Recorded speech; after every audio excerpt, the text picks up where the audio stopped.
Hey, good afternoon, everybody joining us today. We're going to give it a little time. We've got people rolling in here in mass. And so we're going to give it just about 30 seconds or so to get going as people get loaded in here, and then we will get started. You have joined the SIP. Um, Jody is in Washington, D.C. We have a number of people from our advocacy committee here at TMC that are going to meet with the agencies tomorrow as NAC ends in Washington, D.C. So Jody is off today, and I am here with you with some delightful people. And with that, I think that we will get going. Welcome. Thanks for joining us this afternoon. We appreciate you being here. The SIP is a space where conversation fuels connection, collaboration, drives innovation, and industry leaders like the three delightful people we have with us today come together to tackle some of the challenges that are in the industry. We're joined by Taylor Rogers, EVP and partner at CCIG, along with two founding committee members of the TMC Healthcare Purchasing Cooperative. And with that, Taylor, I'm going to hand it over to you and you can take it away. Thank you so much, Faith. So, for anybody who hasn't heard, within the TMC family, we have been working to build a healthcare purchasing cooperative. There are a lot of folks wondering there's got to be a smarter way to purchase benefits and healthcare for our employees. And I actually have, as we've kind of gone through this, I've built a few different models that I'm going to share here in just a moment, but do want to introduce with us Christine Scheffler, Director of HR at Arrive Home, and Adam Schwartz, CFO at LeaderOne Financial. Adam, have we got you on audio just yet? All right, we may not, but we're working through that. So we've got some great fodder for Adam if we can get him connected here. But one of the issues that's come up over and over again is obviously just the immense spending that companies have on healthcare, and in addition to that, the fact that the rates continue to accelerate. Pharmacy spending is going through the roof, and it's having a material impact on your P&Ls. And so I've got a spreadsheet here that I wanted to show. This is something that I'm happy to walk through with anybody. Is that showing on the screen there, Faith? Did it let me? Perfect. So one thing I just want to draw your attention to, this is obviously some rough inputs here, but this is the line item that I wanted to highlight. For a lot of companies, if you take your net earnings, your EBITDA, and you consider what you're spending on healthcare as a percentage of that, the numbers we've seen out of this model as we've walked through this have been staggering. And so I think it gives maybe a window into the opportunity that companies have here, just to not only impact what you're spending on healthcare, the types of benefits you're offering employees, but the opportunity to have a material impact on your earnings margin and the performance of the business. So again, I'm happy to share that. If you want to evaluate this program, it's something that we can walk through together and see if it makes sense to evaluate. So with that being said, that's the purpose of this. We want to offer better benefits to employees at lower total cost of risk, for the program itself. And we also want to give you control to offer benefits that are going to feel like benefits to your employees and help you with recruitment and employee retention. So that's the big picture, and a lot of work is going into this. We have a great committee, 8 folks, including 7 lender members, that are sitting through these grueling vetting conversations and helping select and evaluate the best partners for this program. And so they're seeing the sausage get made. They're underneath the hood with us to help and negotiate opportunities that make the most sense for your specific industry and your unique considerations. So I'll start with Christine before we get into any additional details on the program. Can you just give a quick rundown of why you accepted the call to join the committee and what you were hoping to get out of this process? Yeah, for sure. Thanks, Taylor. So I think for me, from a human resources perspective, it's been the sitting through benefit renewals, fully funded plans, and they just say, you know what, here you go. This is what your renewal is, and it's like if you go to market, you're probably looking at the same thing. And I think one of the big things over the years is just watching it increase over and over and over, and you have such a little amount of voice, I guess, in a fully funded plan. One of the big drivers is, for a company to never have a big claim would be like a real blessing, right? But that's not the real world. And so it's been sitting across those brokers, and it's no fault of the broker, just putting that out there. It's sitting across the broker and them telling you, like, you have this big cancer claim. Like, what are you going to do about it? How are you going to fix it? And you're sitting there and you're like, wow, gosh, the person passed away. And it's like it's so cold, and you're like, yeah, cool. It went away, but that's why we buy insurance. We buy it so we can protect and our own health and all of that. And so I guess for me, it's sitting through those renewal meetings year after year, and they just pick at your high claims. And you're like, that's what we buy this for, and you don't get the assistance along the way in a fully funded plan. And so I think for me, from the HR perspective, it's getting a better fit for our people, right? To show that we want to take care of them and we want them to take care of themselves. Awesome. Thank you, Christine.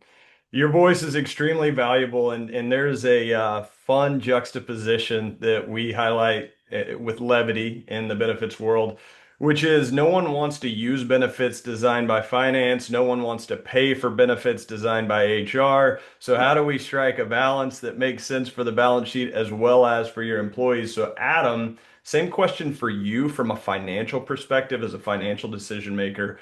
What was your prior experience telling you that made this committee worth exploring and this program worth exploring for your organization?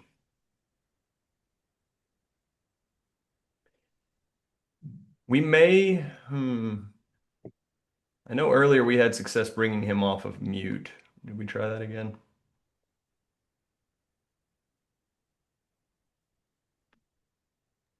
Yeah, it's just not. Okay, Oh he's man. off mute, but we can't hear him. Okay. No problem. Well, I can tell you, going back to and if Adam, if you get connection here at any point, you can interrupt me. But I can tell you from walking through this with the members of the committee that do see the organization through that financial lens, it's obviously figuring out not only how do we achieve these savings, how do we better steward the finances of this organization without taking anything away from our employees, or actually by giving them more. So Christine, you mentioned a moment ago, cancer claimants. Well, obviously, from a purely financial lens, you hear, oh, that member passed away. They're no longer on the plan. They're not a going risk. That's also a tragedy. It's a horrible tragedy. So what can we build into a program to better support a cancer claimant? I know in this country, roughly 25% of cancer diagnoses are incorrect. They're misstaged or misdiagnosed on the front end. So how can we build a program that ensures we're getting the right diagnosis, the right treatment path, which ultimately does have an impact on the bottom line? So we'll kind of move on here down the road. Obviously, the structure of this program is a bit unique. It is not. It's not a MIWA is kind of the industry term that we use. It's not everybody in the cooperatives on the same health plan. However, we are looking to weaponize the economies of scale and the collaboration of the group. And so what this looks like is a thorough vetting process of multiple prongs of this program. From a stop loss perspective, we're evaluating multiple captive managers, which we can explain why we chose that structure and so forth. One-on-one, if you've ever got questions about that. We're evaluating claims administrators, so third-party administrators is what they're called, or your TPAs. I think we've got 7 of those that we are evaluating and going through a grueling process on. And then obviously the pharmacy benefit manager, which is probably the highest touch component. Most members are going to fill a prescription throughout the year. And as if you read the newspaper, there's a lot of abuse in that area. So that's really what we're trying to do is ensure that all those contracts and incentives are designed to give money back to you by eliminating spread pricing and the rebate games that happen, and also giving you full transparency into where every dollar in that program is going. So with that kind of structure in mind, Christine, from an HR standpoint, what are your priorities as you sit through these vetting meetings and you kind of evaluate these different players? What are your priorities as it relates to the member experience? Yeah, I think customer service is a big one. I think the questions that I receive time and time again at benefit renewal is that we don't understand. These plans look the same. What is the prescription going to cost me? What's the copay at the doctor's office? So all of those things really go into play and the support that you have around your health insurance. I mean, people literally go out of their way to not go to the doctor because they're like, oh my gosh, it's going to cost me a fortune. But the plan is costing between them and the employer, $2,500 per month for them to avoid it. And, or they go and they're like, wait a minute, I needed an echocardiogram and it cost me $1,600. What am I paying for? And so I think for me is selfishly on the HR side, I think customer service is going to be one of the biggest things. And having the ability to pick up the phone, call, have the captive, whatever captive or your TPA, like have the knowledge and I want to say the at the arms, the fingertips reach to look something up, to be able to pick up the phone and call. And I think that's one of the biggest things listening to all these people that we're vetting, how is their customer service? Because that's going to trickle down all the way down to our end user, who's our team member. So for me, it's definitely that. And then also seeing what they're doing on a year over year basis to keep premiums in line. So you're not seeing that 24% increase, year after year. So I do still care about the bottom dollar. I think that is important to me for the company and for the team member purchasing the coverage. Yeah, and I think that's a great point. We talk a lot about the financials just because it's gotten so egregious, but the piece that we've spent a lot of time with these vendors on is what does it cost the member to actually use the plan? Because they're already paying, in many cases, a lot of money through payroll contributions. It shouldn't cost them an arm and a leg once they flash that card to go and receive care. So it's removing the barriers of access to being able to get the care you need for yourself and your family. So that's great. While we wait and hopefully maybe get Adam back here in just a moment, is there anything that you've learned or found interesting as you've gone through this process, whether it be from the vendors, from fellow committee members, new questions that you had never thought to ask before, anything like that that you can share? Oh my gosh, what I've learned is that I don't know a lot. Actually, years and years ago, I was lucky enough to attend a captive that we've actually recently spoke with, attend a whole conference that they had. And so a lot of it's kind of coming back. So I think some of the questions that have rattled around are like, a lot of other members have asked them, what's the ease of use? What does it cost us? And I think everyone that we've met with has done a great job of explaining the hows and the whys and the wheres, for whatever they provide. So, I mean, we all do have kind of common issues, like a type of access to prescriptions. It seems like, GLP-1s are really a big thing kind of across the board. And I also get that question a lot. So I think something I've learned is that all of the captives that we've talked to, that's been something they've touched upon. So to me, they're listening and they're listening before someone new comes, right? So they have brought all this information to us. And I think that just speaks for itself that perhaps a fully funded plan is reactive and they're being proactive. And I think that's going to be one of the biggest things, for anyone who does end up joining, through TMC. So I think that's great. I don't know if that answered the question, but No, that was great. And I saw Adam was back on for a moment and I was going to follow up with him, but I'll kind of speak to this piece from a financial perspective. You just hit the nail squarely on the head. Very good segue on the proactive nature of a well-managed program versus a reactive nature. So the question that I had for Adam was, as a CFO, you hate not having the visibility into the data on what claims are doing from week to week and month to month, because by the time you get reporting in arrears, it's too late to do anything to impact that. And so the question is, walk us through what you're looking to see from the program from a data and analytics standpoint. Since Adam's not here on that, actually looks like I he may think have she may landed. be. Yeah. Adam, you with us? I am. I'm sorry about all that. It just would not work when I was on Zoom, so I It's dialed in. It's totally okay. Well, it's beautiful. I'm glad you're here. I'll repeat that question just in case you didn't catch all of it. But as a CFO, you typically hate not knowing what something costs or how the plan is performing until it's too late to make an impact. So walk us through your priorities in terms of what you're looking to see from a data and financial perspective.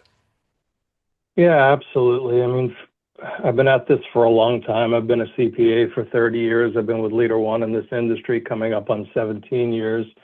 And for me, it's all about transparency. I feel like in today's world with our carriers, with our brokers, there's dots that are supposed to connect and they never exactly connect. There's always something that we don't know about, whether it's some type of a fee or some type of a scrape or some type of I'll use the word kickback, use that loosely, but at the end of the day, I'm looking for transparency throughout the entire process. I mean, we've all had claims from time to time, but when we have a good year, we should be rewarded for having a good year and not receive some type of an administrative increase, whether that's in the form of a rebate, a premium holiday, a drop in premium, whatever it is. At the end of the day, budgeting for what our expense should be year in and year out is so important, and just not being able to connect these dots, being lied to, being misled, gaps in information just creates so much mistrust within this industry. And for me, it's all about the employee. My goal would be to get some type of a similar coverage level or a better coverage level without missing a beat when it comes to all of the needs, and reduce costs for not only for the company, but also for the employee. That's really, really great. Thank you, Adam. And I think that what you highlight there is without having access, full transparent data ownership. I will just tell you from working in this business for, right around 10 years now, something changes every 6 months. And if you're relying on a legacy system to be able to play the game of the future, abide by rules that haven't quite been finished or written just yet, you're going to lose over the long term. Whereas if you can control the data, you can own it, and you can kind of see around corners to know maybe what's coming next, you can put a plan in place. And that's the whole point and purpose of all of this. It's not just to, save money and strip out benefits. It's just to be more intelligent as we go through the process. And you guys are contributing greatly to that. And we appreciate you. And I think the rest of the TMC family will appreciate your efforts as well. Let's assume for a moment both of your companies are in a position to participate in this program, which we know that's going to be a unique consideration for every TMC organization. But what would a win look like for your company if you participated in this? Let's say 12 months from now, you've kind of reached the end of your first plan year. What would you say was a win at the end of 12 months? And Christine, I'll start with you. Okay. Yeah, I would say a win would be that people who needed access to healthcare got the support that they needed in doing so. And I don't mean just like, oh, is this covered? I mean like, yeah, it is, but perhaps this is a facility that you should have it at versus this one in the means of cost. And I know that's a big important thing, is really taking charge of your healthcare and being the one in control. And it is selecting a facility that maybe does cost a little bit less, but I don't think the average person realizes that.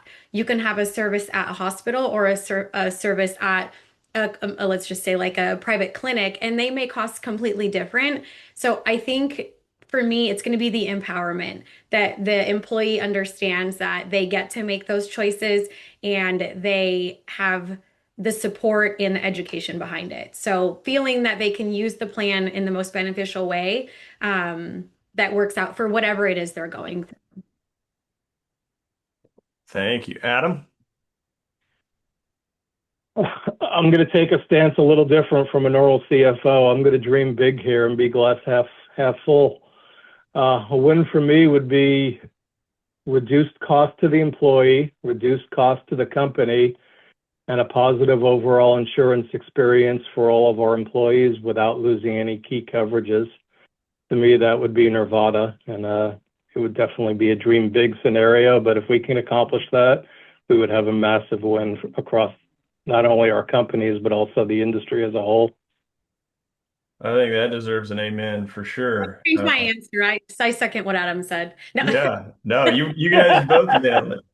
One other question, just as you guys have been playing a little bit of a different role, sitting on this committee and kind of being part of this, what does it feel like going through and being maybe way more involved in the weeds than you ever wanted to be or thought you would be? But what does that feel like compared to your traditional experience when maybe you get a renewal and you get two or three options and the gun is out there and you've got a short period of time to pull the trigger on which one you would like to select? How does this compare, this process compare to that?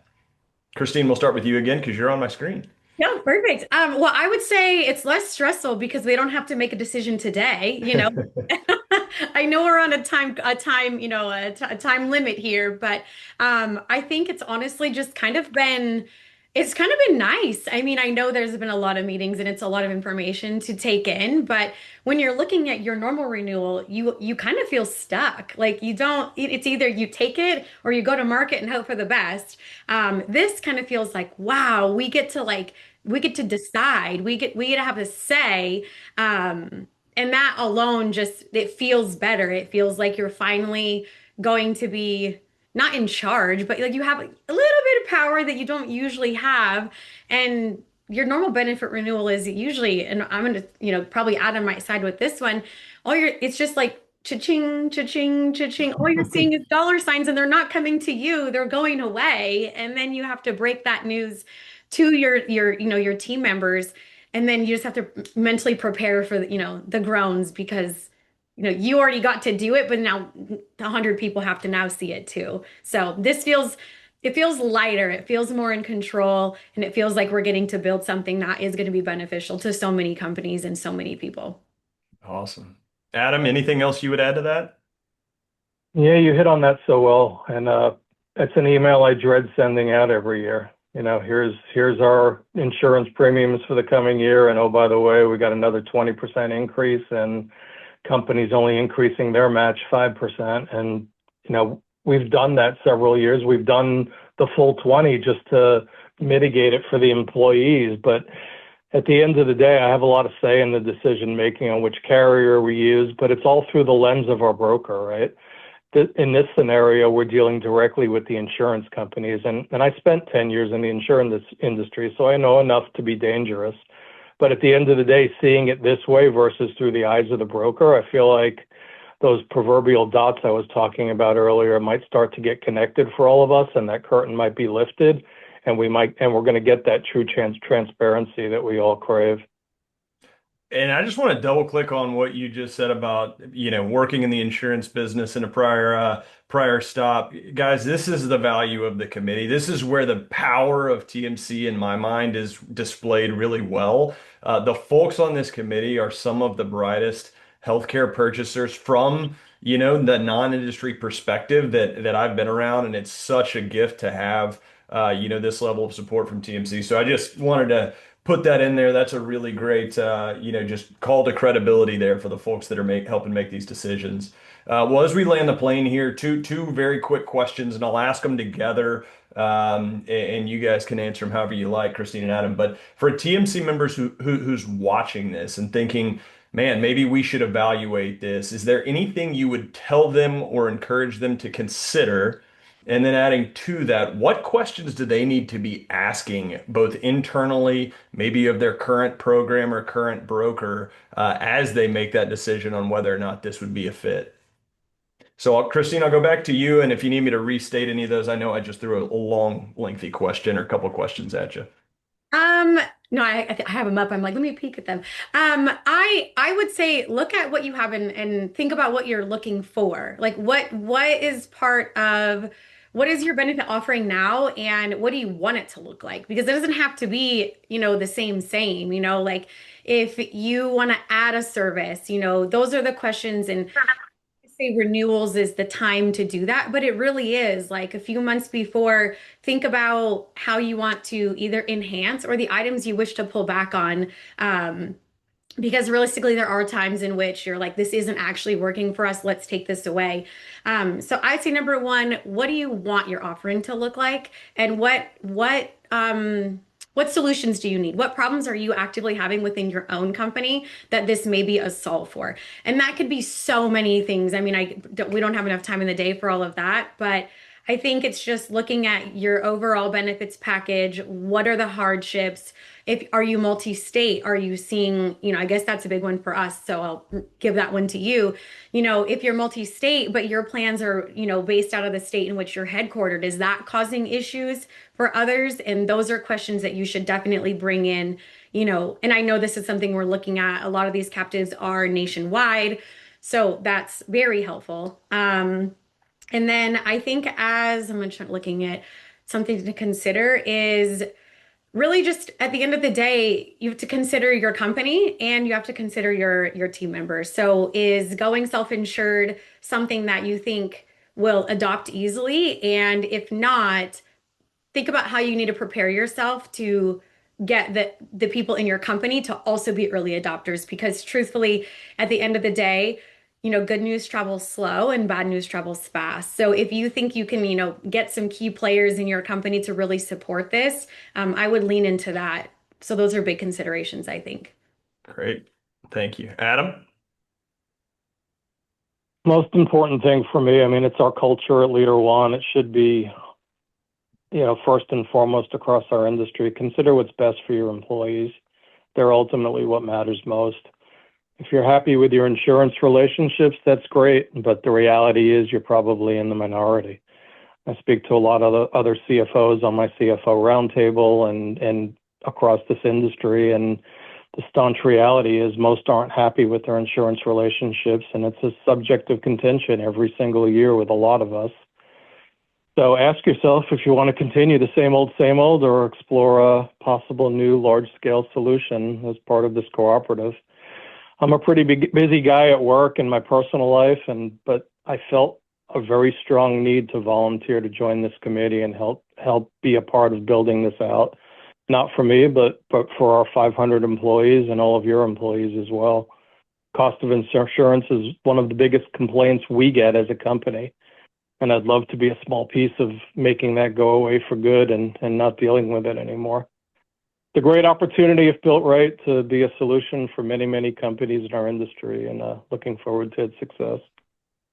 Awesome. Thank you guys so much. Well, thank you both for joining. I'll just kind of land the plane with, as you guys can see, hopefully for those of you out in the audience, there's a lot of really great minds that are focused on this and trying to deliver something of value to you. I think it would benefit many of you to look into it if you'd like to do that. I'm happy to unpack more detail on what the program is starting to look like, how it will function, what you can expect. We have been targeting July 1st effective dates with the understanding that it's probably going to be August 1st. So if you're around a 7/1 or an 8/1 and you're right up against your renewal process or coming up on that, reach out to us sooner than later, and we can kind of talk through whether or not it makes sense to look into it. My email is taylor.rogers, Rogers, at thinkccig.com. thinkccig.com. You're more than welcome to reach out to me via email. And also your member advocates can provide our contact information as well. So thank you, Adam. Thank you, Christine. And Faith, I will give it back to you right here on time. Thank you. Perfect timing. Yeah, that's kind of a wrap, everyone. Um, Taylor, Christine, Adam, what you're doing is really exactly in the spirit of what we love to see happen here at TMC. So I wanted to take the opportunity to thank you all for the contribution you're making, not just for yourselves, but for our TMC family in its entirety. We really appreciate you for doing that. I think that was exactly the conversation that our members needed to hear. Very practical, specific, and also actionable, so they would know next steps and what to be able to do. If you're not a TMC member yet and want to learn more about what we have to offer, please reach out either to me directly or Jody or your member benefits advocate here. We all would love to talk with you. So cheers. Jody, I'll Cheers. see you next time on the SIP. Thank you, everyone. Thank you. Thanks.